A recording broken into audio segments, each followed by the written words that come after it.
A paz do Senhor, nessa tarde de sábado, né? Deus tocou no meu coração para vir aqui falar brevemente sobre algumas dúvidas que eu tinha e que me afligiram muito no passado. E eu, pela ajuda de um pregador do Senhor, eu consegui entender essas dúvidas que eu tinha. E as dúvidas de hoje é referente a 6 provas de que eu estou no caminho da salvação, mesmo sendo uma pecadora. A primeira, a gente encontra base para começar a falar dela em Romanos 3, que diz assim, a partir do versículo 23, se eu não me engano, isso, 23. Porque todos pecaram e destituídos estão da graça de Deus. Bem, e eu ficava imaginando, se todos pecaram e eu sou uma pecadora e a gente foi destituído da glória de Deus, né? E Jesus veio e nos livrou desse peso, porque ele levou os nossos pecados com ele na cruz do Calvário, ressuscitou e vivo está, glória a Deus. Mas isso me afligia muito, porque eu pensava, Senhor, como eu vou saber se eu estou no caminho da salvação, sendo eu uma pessoa tão falha, né? Uma menina ainda nas coisas de Deus, uma adolescente nas coisas de Deus. Porque, irmãos, a palavra de Deus, ela nos ensina que quando a gente conhece o Evangelho, é como um bebê quando nasce, né? Que não sabe de nada, não vê nada. E aos pouquinhos ele vai aprendendo todas as coisas. Ele vai aprendendo a falar, ele vai aprendendo a engatinhar, e logo tá andando, e logo ele vai entendendo o porquê de tudo. Um adolescente, ele já começa a viver novas experiências. Um adulto, ele já vê as coisas da vida como são, e quando ele tá ali mais maduro, ele já tem muitas experiências e tem propriedade para falar daquelas coisas. Então, eu como uma menina, eu tinha todos esses medos. Uma menina na palavra do Senhor, eu tinha esses medos, porque eu sempre tive muito medo de não ser salva. Eu acho que esse é um medo que a maioria tem. Isso é verdade. E aí eu comecei a me questionar, né? E como eu imagino que muitos de vocês devem se questionar até hoje. E eu comecei a entender 6 provas de como a gente está no caminho da salvação. Primeira prova, você tem sede de Deus.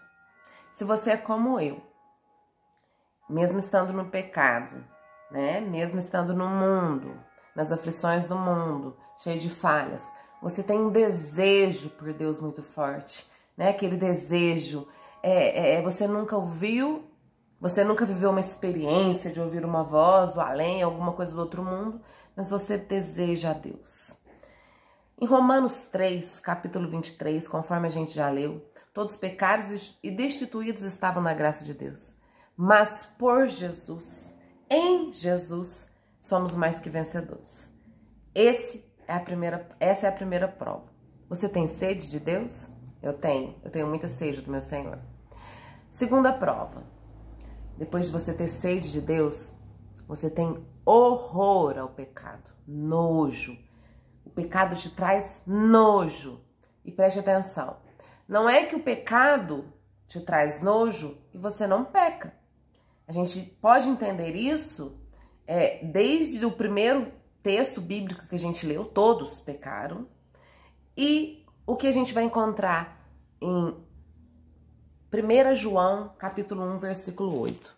Vamos lá. 1 João, capítulo 1, versículo 8. Só um minutinho. A gente já tá chegando lá. 1 João, capítulo 1, a partir do versículo 8. Se dissermos que não temos pecados, enganamo-nos a nós mesmos e não há verdade em nós. Profunda essa palavra, não é? Então eu sei que eu sou pecadora porque a palavra de Deus me diz isso. E eu sei pelos meus atos também. Todos os dias eu peco. Eu tenho um gênio um pouco forte, uma falta de temperança, que o Espírito Santo, eu creio em Deus, já está renovando isso em mim, já está trabalhando isso em mim e muito, graças a Deus. Mas eu sei que você aí deve estar pensando também dos vários pecados que você tem todos os dias. Mas eu tenho nojo do pecado.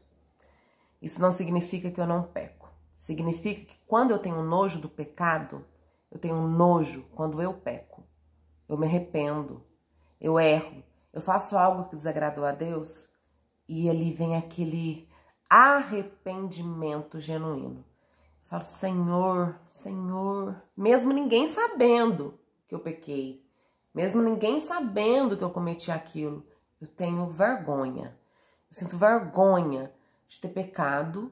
Eu sinto vergonha de ter entristecido a Deus. Eu sinto vergonha de conhecer a palavra de Deus e ter feito algo que não é o que o Senhor me ensina. E aí eu tenho nojo do que eu fiz.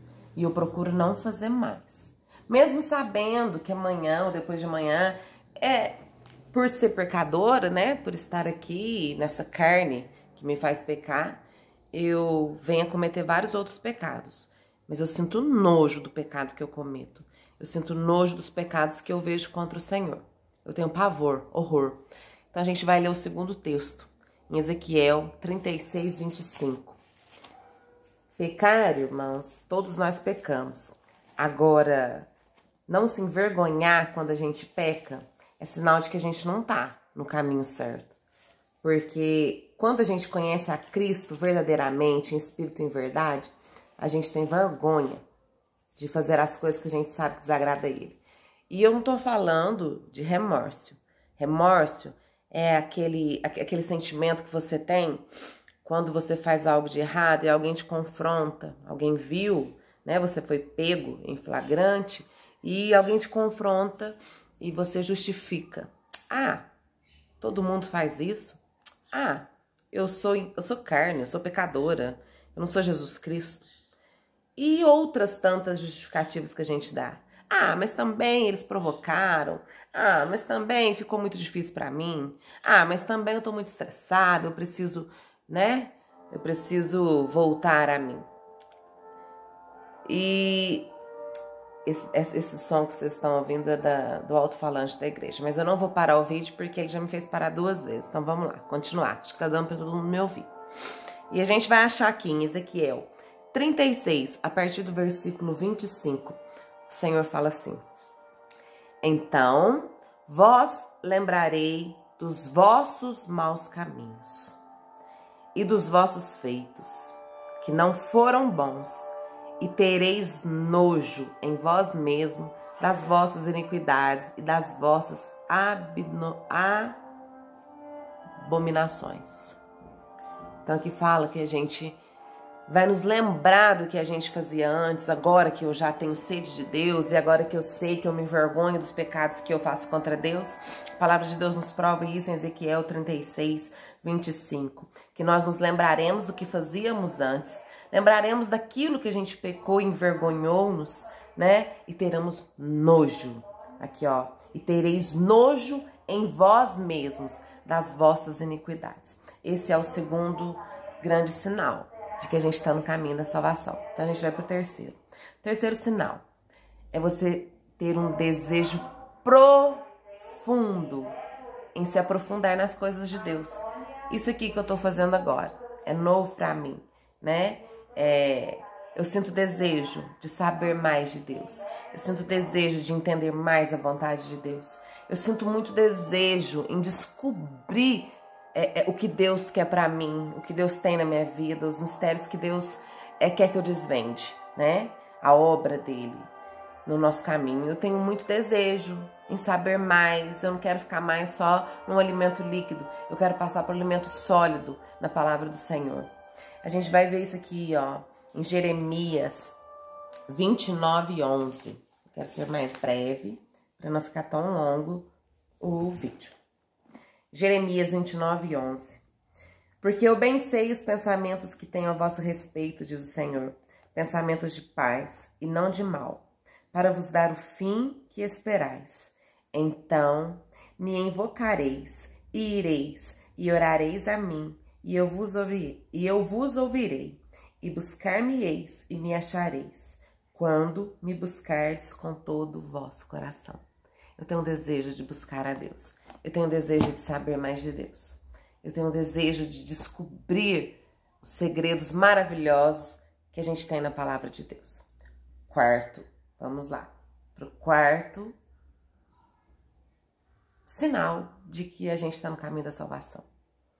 Você não consegue mais ficar sem falar de Jesus. Eu, por exemplo, estou aqui fazendo esse vídeo, é a primeira vez que eu faço o vídeo, porque eu tenho orado a Deus e tenho falado: Senhor, eu tenho tanta vontade de falar de ti, para todos e para quantos mais eu puderem, mas eu não tenho tido a oportunidade. Às vezes eu não tenho sabido entender as oportunidades que o Senhor me dá. Então eu falei, eu vou tomar a iniciativa e vou começar por aqui. Irmãos, eu sempre gostei muito de estar no meio dos meus familiares, né? A gente se reúne junto todo mundo. E há vários dos meus familiares que têm desejo do Senhor, mas que não conhecem a palavra de Deus, mas têm interesse em conhecer. Eu sinto prazer em falar de Deus. Do pouco que o Senhor me ensinou, eu sinto prazer em falar. E às vezes algumas pessoas me perguntam, mas você não enjoa de falar sempre a mesma coisa, do mesmo jeito? Eu respondi que não, que isso me dá prazer. E realmente tem me dado prazer a cada dia mais. Eu espero que isso aconteça com você também. Ter prazer em invocar o Senhor e orar ao Senhor e clamar a Ele. E Ele vir em nosso encontro e nos atender. Porque isso só vem pelo buscar. Porque a palavra de Deus não diz. E me invocareis e me achareis. Então vamos invocar o Senhor. Você tem desejo de falar do Senhor? Você tem desejo de, quando alguém está falando do Senhor, ouvir aquilo e compartilhar daquilo e dar prosseguimento naquele assunto? Seja para ensinar ou seja para aprender? Pois é, você está no caminho da salvação. Isso não sou eu quem falo, é a palavra do Senhor. O quinto ponto, para saber se a gente sabe se está no caminho da salvação, para saber se a gente está no caminho da salvação. O quinto ponto é quando eu abro mão da minha vontade para fazer a vontade de Deus. Às vezes se pergunta, mas como é isso? Abrir mão da minha vontade para falar da vontade de Deus. Muitas vezes a gente faz planos na nossa vida, planeja e organiza o nosso dia, né? Às vezes eu levanto e já tenho tudo preparadinho. O que eu vou fazer hoje? Geralmente é uma coisa que eu gosto, que vai me agradar. E aí, às vezes, no meio daquele caminho, alguém vem e te pede para esclarecer sobre Deus. Te pede uma ajuda, te pede um socorro, te pede um auxílio que vai tomar o seu tempo e vai jogar por água abaixo os seus planos. Então, se você conhece a Jesus profundamente, o Senhor toca no teu coração, você vai deixar. Você vai deixar ruir os seus planos daquele dia e você vai abrir mão para poder fazer aquilo que o Senhor te ensinou. Seja para ajudar, seja para acudir, seja para falar de Deus para alguém que esteja precisando naquele momento. Então eu estou abrindo mão do meu prazer para fazer a vontade do Senhor. E não é só nesse ponto, não. Aqui o Senhor me toca também, que tem trabalhado muito isso comigo, a respeito de quando eu deixo de fazer a minha vontade para agradar o Senhor.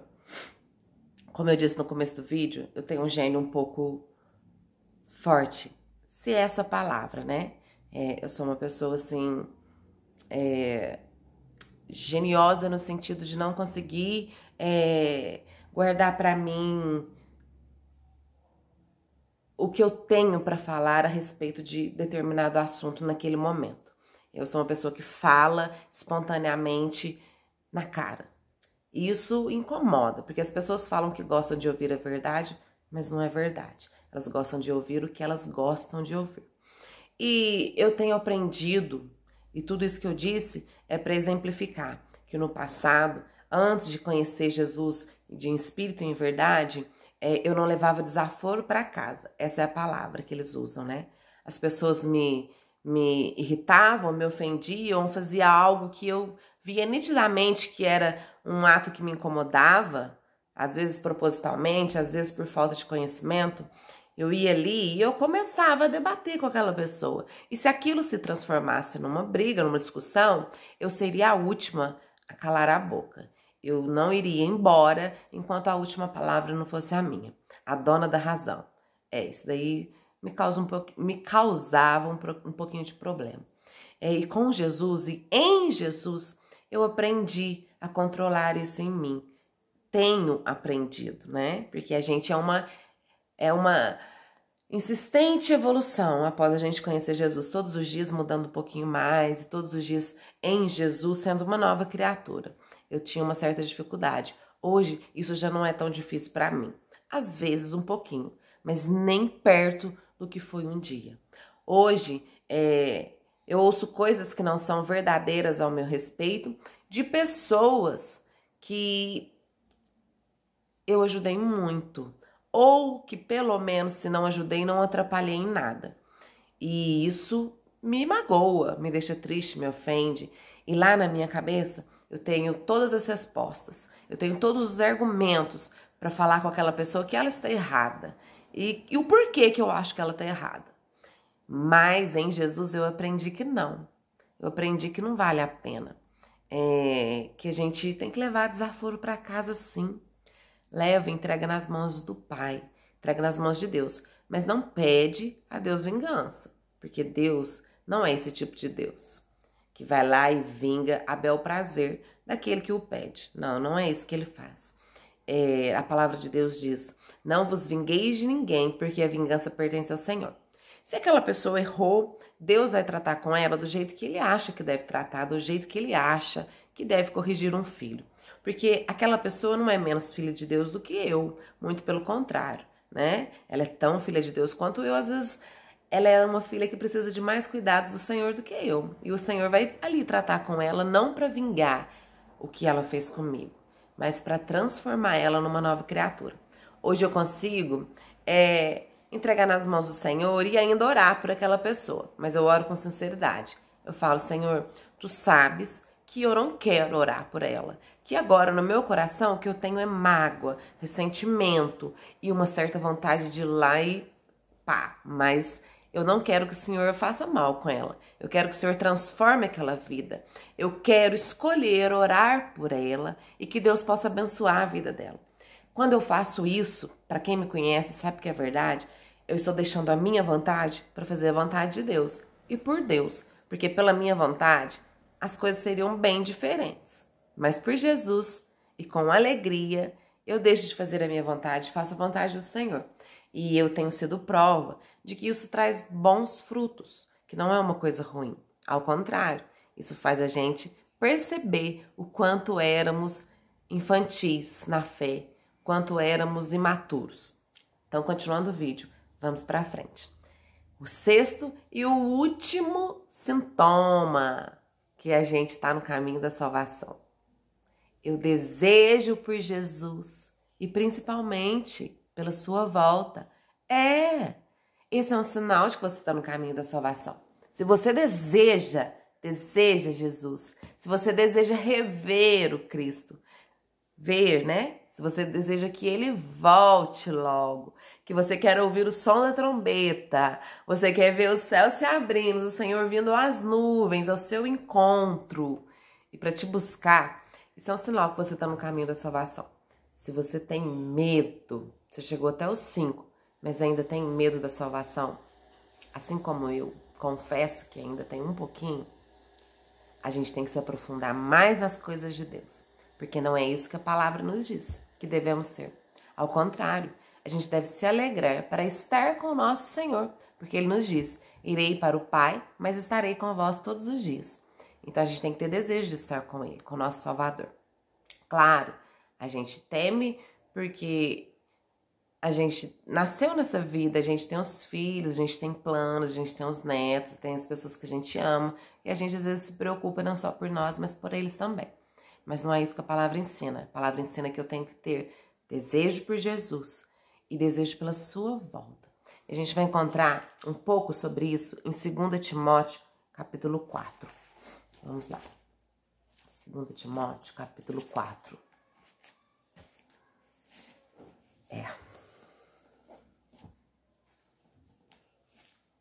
Conjuro-te, pois, diante de Deus e do Senhor Jesus Cristo, que há de julgar os vivos e os mortos na sua vinda e no seu reino, que pregues a palavra, enche a tempo e fora de tempo, redarguas, repreendas, exortes com toda longanimidade e doutrina. E a partir ali do 7, a gente vai ouvir uma palavra muito forte, uma das palavras mais fortes da Bíblia. Combati o bom combate, acabei a carreira, guardei a fé. Desde agora a coroa da justiça me está guardada, a qual o Senhor, justo juiz, me dará naquele dia, e não somente a mim, mas também a todos os que amarem a sua vinda. Isso daí, comece a pedir ao Senhor que tire as escamas dos seus olhos espirituais, para você conseguir desejar a vinda de Jesus. Porque se eu tenho desejo por Jesus, se eu tenho sede por Ele, se eu tenho horror ao pecado, se eu desejo me aprofundar na palavra dEle, se eu não consigo ficar sem falar dEle, se eu abro mão da minha vontade, faço a vontade dEle, e eu desejo que Ele volte, eu não tenho que ter medo, eu tenho que ter alegria, porque são 6 características da certeza da salvação. Então, irmãos, eu espero que o que te causa medo hoje seja bênção na sua vida. E eu rogo a Deus para que, assim como Ele tem feito comigo, Ele faça na vida de cada um de vocês. Que a gente possa se amadurecer na palavra do Senhor, buscar verdadeiramente o Senhor, sermos aqueles adoradores de que Jesus falou, aqueles que adoram o Espírito em verdade.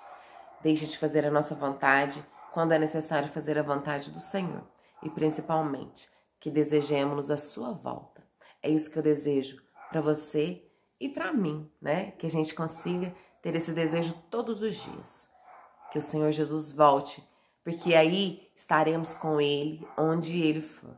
Bom, isso foi o que eu consegui deixar para vocês hoje. Eu espero que tenha feito algum sentido na vida de uma pessoa que precise tirar dúvidas e ouvir mais a palavra de Deus. E às vezes tem um pouco de dificuldade. Eu creio e profetizo que o Senhor vai te fazer um mestre da palavra de Deus. E você daqui a uns dias vai estar sabendo de todas as coisas e não temendo mais. Porque você vai ter sede de buscar o Senhor, assim como Ele tem me dado essa sede, Ele dará a você. A paz do Senhor. E que o seu sábado seja maravilhoso e todos os dias da sua vida. Em nome de Jesus, sejam abençoados. Amém. A graça e paz.